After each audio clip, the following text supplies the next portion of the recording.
عمل کا درست رہنا، نہ افراط و تفریط ہو، عدم توازن ہو، نہ انسان نفس سے مغلوب ہو جائے، نہ انسان جذبات کی رو میں اندھا ہو جائے، نہ انسان ماحول سے مرعوب ہو کر متاثر ہو جائے، صحیح رخ پر اس کا عمل۔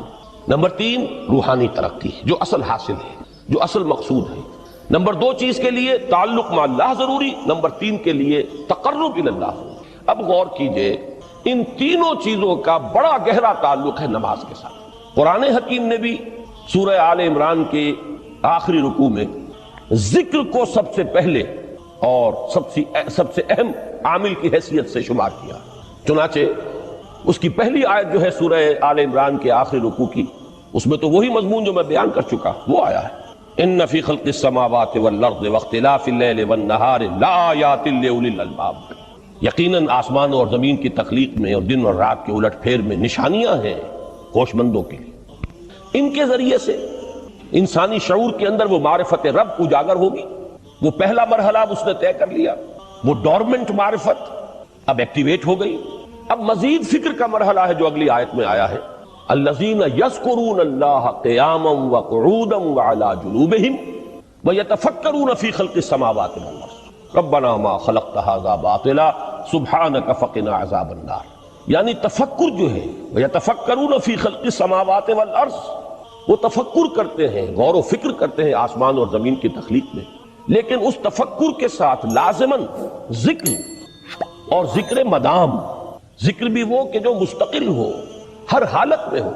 الذین یذکرون اللہ قیاما وقعودا وعلی جنوبہم، وہ لوگ کہ جو اللہ کو یاد رکھتے ہیں، اللہ کا ذکر کرتے ہیں، کھڑے ہوئے بھی، بیٹھے ہوئے بھی، اور اپنے پہلوؤں کے بل یعنی لیٹے ہوئے بھی۔ اب ان تین کے سوا تو کوئی پوزیشن انسان کی نہیں ہے، اسی کا نام ہے دوام ذکر۔ اور اس کے ساتھ اگر وہ تفکر کرتے ہیں تو ان کا فکر اگلی منزل تک پہنچتا ہے۔ تو پہلی شے تھی فکر انسانی کی صحیح رخ پر مزید پیش قدمی اور پیش رفت، اور اس کے لیے لازم ہے ذکر و فکر کا امتزاج۔ دوسری چیز کو لیجئے عمل کی درستی۔ اس عمل کی درستی کے لیے اللہ تعالیٰ کے ساتھ ایک گہرے تعلق کی ضرورت ہے، اس لیے کہ صبر کی بحث میں یہ مضامین شاید آپ کے سامنے آ گئے ہو کہ صبر، جہاں مصیبت پر صبر ہوتا ہے، تکلیف پر صبر ہوتا ہے، اللہ کے احکام پر جمنا یہ بھی صبر ہے، نفس کی خواہشات کی باغ کو تھام کر رکھنا، کھینچ کر رکھنا یہ بھی صبر ہے، اور استقامت کسی شے پر قائم رہنا یہ بھی صبر ہے۔ تو عمل صحیح پر استقامت کے لیے وَاصْبِرْ وَمَا صَبْرُكَ إِلَّا بِاللَّهِ، اس صبر کی سب سے اہم جو بنیاد ہے، اس کا جو سب سے بڑا ذریعہ ہے، اس کا جو سب سے بڑا سہارا ہے، وَمَا صَبْرُكَ إِلَّا بِاللَّهِ، اس کے لیے ضرورت ہے ایک گہرے تعلق کی کہ اللہ کے ساتھ ایک ایسا تعلق برقرار رہے جو نہ صرف گہرا ہو بلکہ دائم و قائم ہو، مسلسل۔ ذرا ذہول ہوگا تعلق مع اللہ میں، ذرا کمی آئے گی، شیطان کا وار کاری ہو جائے گا۔ اسی کو حضور نے حدیث میں یوں تعبیر کیا ہے تمثیلاً کہ جو دل اللہ کی یاد سے غافل ہے اس پر، فارسی کا وہ مقولہ بھی ہے کہ خانہ خالی را دیو می گیرت، گھر خالی رہے تو جنات اس پر دیو جو ہے آ کر قبضہ جما لیتے ہیں۔ تو خانہ قلب جو ہے اگر یاد خدا بندی سے خالی ہو گیا تو شیطان ابلیس لعین اپنی تھوتنی ٹکا دیتا ہے۔ یہ لفظ آتا ہے سور کے منہ کے لیے تھوتنی، جس طرح اس کا نکلا ہوا سا منہ ہوتا ہے آگے، تو یہ لفظ استعمال کیا گیا کہ وہ اپنی تھوتنی انسان کے دل پر جما کر اور پھونکے مارنی شروع کر دیتا ہے۔ تو شیطان کو موقع ہی تب ملتا ہے جب انسان کے تعلق مع اللہ کے اندر کمی ہو، وہ خانہ بالکل خالی ہو گیا ہو یا اتنا ضعیف ہو گیا ہو کہ کل عدم ہو جائے، گویا کہ نہیں۔ تیسری چیز کی طرف آئیے، روحانی ترقی۔ روحانی ترقی کے لیے میں ایک اصطلاح کے سامنے لا رہا ہوں، اس سے مراد کیا ہے؟ روحانی ترقی کے لیے ہماری دینی اصطلاح ہے تقرب الی اللہ، اللہ سے قریب تر ہوتے چلے جانا۔ اس پر میرا ایک کتابچہ بھی ہے، تقرب الی اللہ کے 2 مدارج، 2 درجے، جو در حقیقت ایک حدیث نبوی علیہ الصلوۃ والسلام ہی پر مبنی ہے کہ حضور نے ایک درجہ قرار دیا ہے تقرب بالفرائض، فرائض کے ذریعے سے انسان اللہ کا قرب حاصل کرے۔ ایک ہے تقرب بالنوافل، نوافل کے ذریعے سے اللہ کا قرب حاصل کرے۔ ان میں کیا نسبت و تناسب ہے، اہمیت کے اعتبار سے کون بڑھ کر ہے، بلندی کے اعتبار سے کون بڑھ کر ہے، یہ تمام مسائل میں نے اپنی اس تقریر میں بیان کیے تھے جو اس کتابچے میں شائع ہوئی ہے۔ اس وقت میں اس کی تفصیل میں نہیں جا رہا، صرف یہ تذکرہ اس لیے کر رہا ہوں کہ جن کو بھی خواہش ہو جائے وہ اس کا مطالعہ کرے۔ ہماری اس وقت کی گفتگو سے وہ کتابچہ اس جگہ پر منسلک ہوگا۔ تو تقرب اللہ، یہ تقرب کوئی فزیکل فینومینن نہیں ہے، جسمانی یا مادی مسئلہ نہیں ہے۔ اللہ سے قرب یہ نہیں ہے کہ کوئی کروڑوں میل کا فاصلہ ہے، اب ہمیں کوئی رسی پر چڑھنا ہے اوپر بڑی محنت اور مشقت سے۔ فصل تو ہے ہی نہیں، فاصلہ ہے ہی نہیں، بعد ہے ہی نہیں۔ نحن اقرب الیہ من حبل الورید، ہم تو انسان سے اس کی شہرگ سے بھی زیادہ قریب ہیں۔ ہوا معکم اینما کنتم، وہ تو تمہارے ساتھ ہی ہوتا ہے جہاں کہیں بھی تم ہو، بس صرف یہ کہ تمہاری توجہ نہیں ہوتی، تم اور چیزوں میں مشغول و مصروف رہتے ہو، تم ہماری طرف دھیان ہی نہیں دیتے، تم ہماری طرف متوجہ ہی نہیں ہوتے۔ ہم تو مائل بے کرم ہے، کوئی سائل ہی نہیں، راہ دکھلائیں کسے رہنم منزل ہی نہیں۔ انسان جب متوجہ ہو جاتا ہے اور بڑھتا ہے، آگے پیش قدمی کرتا ہے روحانی اعتبار سے، تو یہ ہے در حقیقت تقرب اللہ، اور اسی کو ہم کہیں گے روحانی ترقی۔ اب ان تین چیزوں کو اگر آپ نے ذہن میں جما لیا، پھر میری بات کی ترتیب اس کو ذہن میں قائم کیجئے۔ ہم چلے کہاں سے؟ کہ دین کے ساتھ اصل مناسبت فلسفے کی نہیں، حکمت کی۔ نمبر 2، حکمت قرآنی کا پہلا اور اہم ترین اور بنیادی مسئلہ معرفت رب کا حصول ہے۔ اس کا نتیجہ شکر خدا بندی، اس کا ذریعہ آیات آفاقی، آیات انفسی، اور سب سے بڑھ کر آیات قرآنیہ جو الذکر، جو تذکرہ ہے، جو ذکرہ ہے۔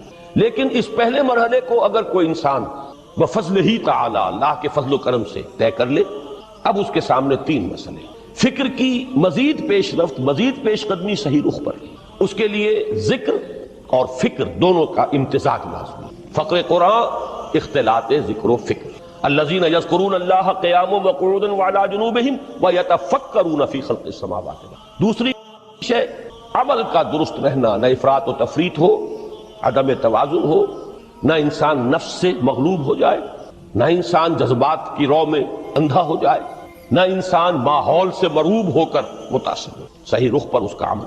نمبر 3، روحانی ترقی، جو اصل حاصل ہے، جو اصل مقصود ہے۔ نمبر 2 چیز کے لیے تعلق مع اللہ ضروری، نمبر 3 کے لیے تقرب الی اللہ۔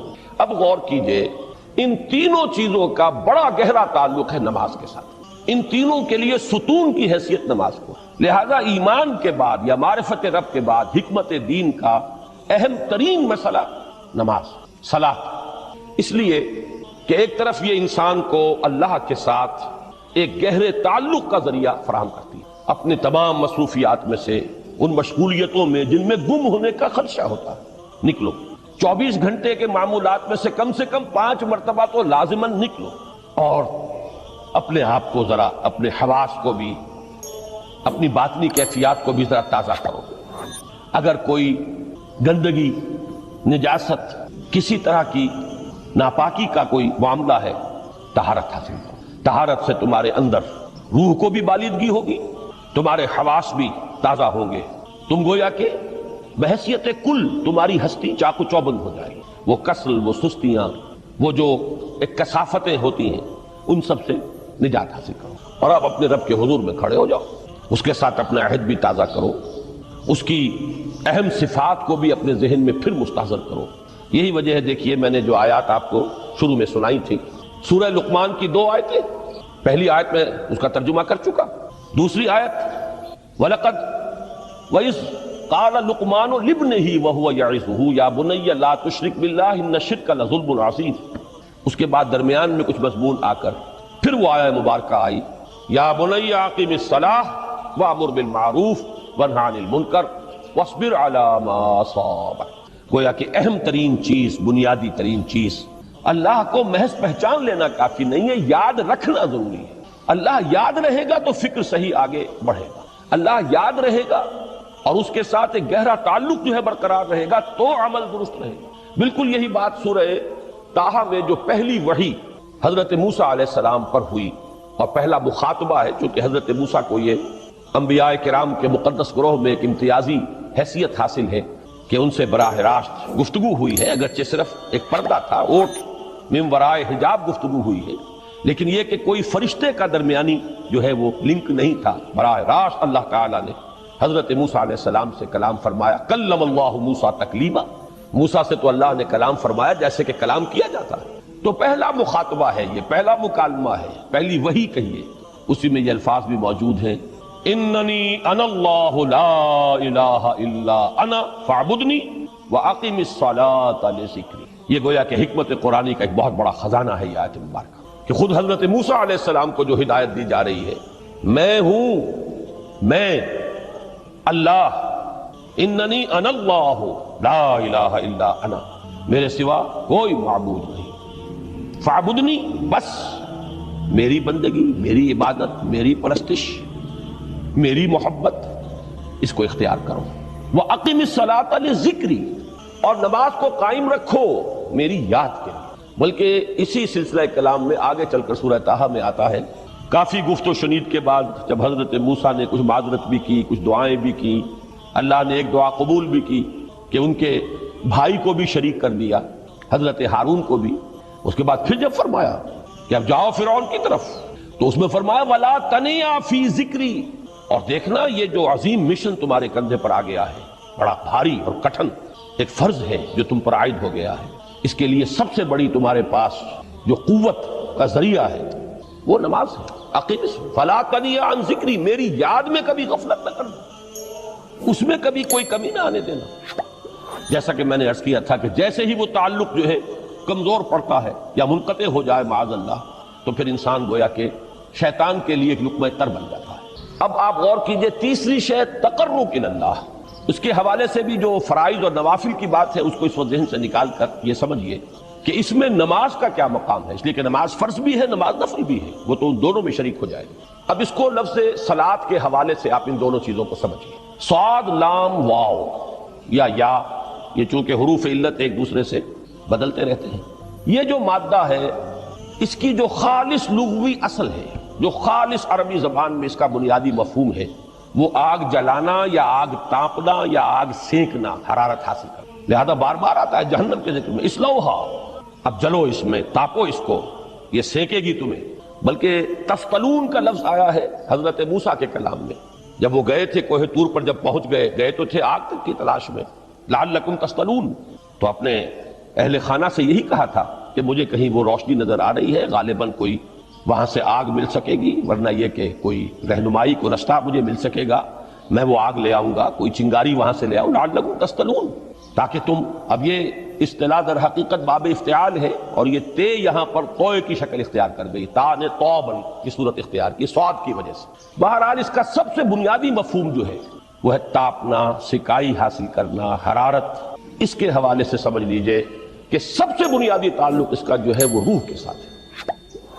روح میں محبت خداوندی کی آگ اگر ٹھنڈی پڑ گئی ہو، اگر محبت خداوندی کی حرارت میں کمی ہو رہی ہو، تو اس کو اثر نو، جس کو کہ میں آج سوچ رہا تھا تو ایک لفظ ذہن میں آیا کہ جیسے بیٹری اس کو ریچارج کیا جاتا ہے، اسی طریقے سے روح کے اندر محبت خداوندی کی اس حرارت کو اثر نو تازہ کرنا، یہ ہے در حقیقت نماز کا اصل مقصد. اس لیے کہ اس لفظ کا بنیادی مفہوم، اصل لغوی مفہوم تو یہ، اگرچہ اس کا سب سے زیادہ کثرت سے جو استعمال ہوتا ہے، اور لفظ صلاۃ جس سے در حقیقت جس تصور پر مبنی ہے وہ ہے اقدام، کسی کی طرف متوجہ ہونا، اور پھر دعا.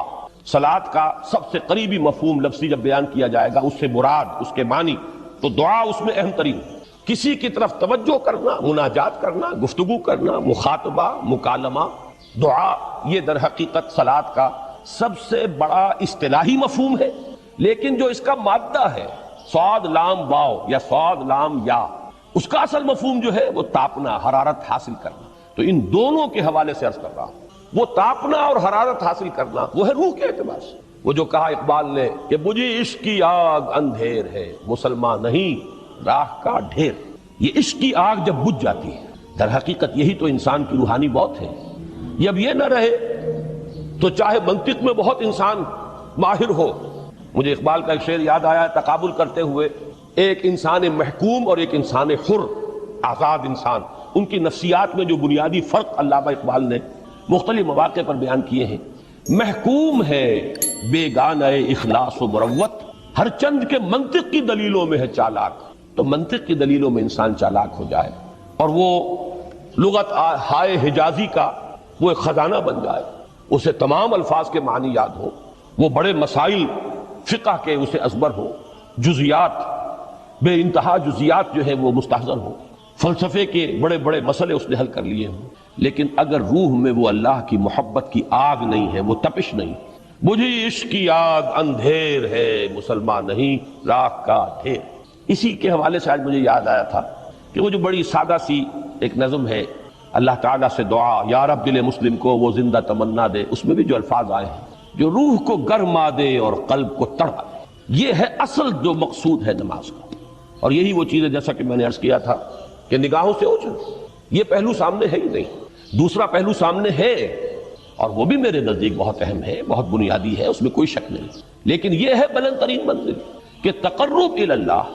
اس کے لیے در حقیقت یہ کس لیے درکار ہے؟ روح کے اندر عشق کی حرارت اور گرمی تازہ ہو۔ بسا اوقات یہ اندر دب جاتی ہے، جیسے انگارہ ہوتا ہے آگ کا، اس کے اوپر خاک اور راکھ آ جاتی ہے، اندر کچھ ہوتی ہے۔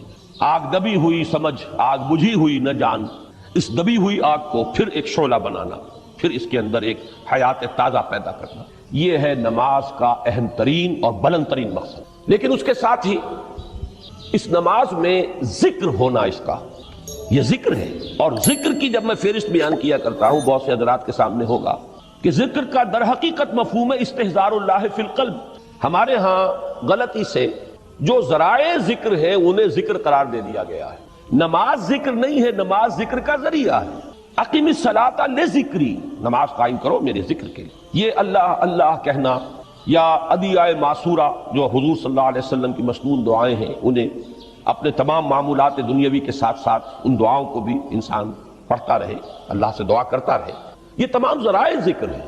سبحان اللہ الحمدللہ الحمدللہ، اس کا آپ ورد کیجئے، یہ بھی ذریعہ ذکر ہے۔ حقیقت میں ذکر ہے استحضار اللہ فی القلب، اللہ کو دل میں لے آنا، اللہ کو دل میں حاضر کر لینا، اصل میں تو ترجمہ ہوگا لیکن حاضر جاننا، یہ کیفیت جو ہے انسان کو حاصل ہو جائے۔ اب اس کے حوالے سے ذرا بات سمجھیے کہ ایک تو میں عرض کر چکا ہوں مجسم ذکر تو قرآن ہے، لہذا ذکر کی فہرست جب آپ کریں گے ذرائع ذکر تو ان میں سب سے پہلے قرآن آئے، اس لیے کہ وہ ہماری حکمت کے پہلے مسئلے کو حل کر رہا ہے، بنیادی مسئلہ، اہم ترین مسئلہ۔ دوسرے نمبر پر ذکر جو ہے، اب اس کے لیے کچھ اصطلاحات جو میرے مختلف دروس میں شاید آپ کے سامنے بعد میں آئیں یا پہلی آ چکی ہوں، ان کے حوالے سے میری بات سمجھیے۔ ایک ذکر غیابی ہے، تھرڈ پرسن میں، صیغہ غائب میں اللہ کی یاد کرنا، اللہ اکبر اللہ اکبر اللہ اکبر۔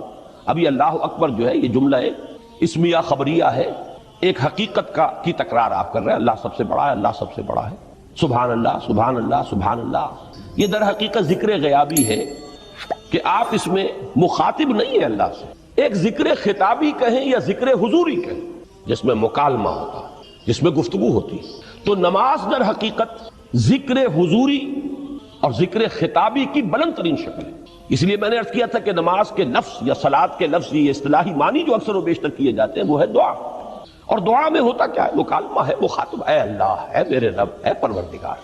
پھر یہ کہ اس میں اقدام اور کسی کی طرف متوجہ ہونا، یہی وجہ ہے کہ افتتاح صلاۃ، نماز کو شروع کرنے کے لیے ایک تو وہ الفاظ جو قرآن مجید میں آئے ہیں، انی وجہت وجہی للذی فطر السماوات والارض حنیفا وما انا من المشرکین، یہ ہے توجہ کا ارتکاز، بشرطے کہ یہ صرف الفاظ ہی نہ نکل رہے ہوں، واقعتاً یہ تعبیر ہو اس وقت کی انسان کی نفسیاتی کیفیت کی، کہ شعوری طور پر وہ فیصلہ کرتا ہے کہ اب میں منقطع ہو رہا ہوں، ہر چہار طرف سے اپنی توجہ کو ہٹا کر، ہر مسئلے سے اپنے آپ کو خالی ذہن کر کے، یعنی ظاہری اور باطنی دونوں اعتبار سے میں اپنی توجہ کا ارتکاز کر رہا ہوں اس ذات کی طرف جس نے آسمانوں اور زمین کو پیدا کیا، اور بالکل یکسو ہو کر رہا ہوں۔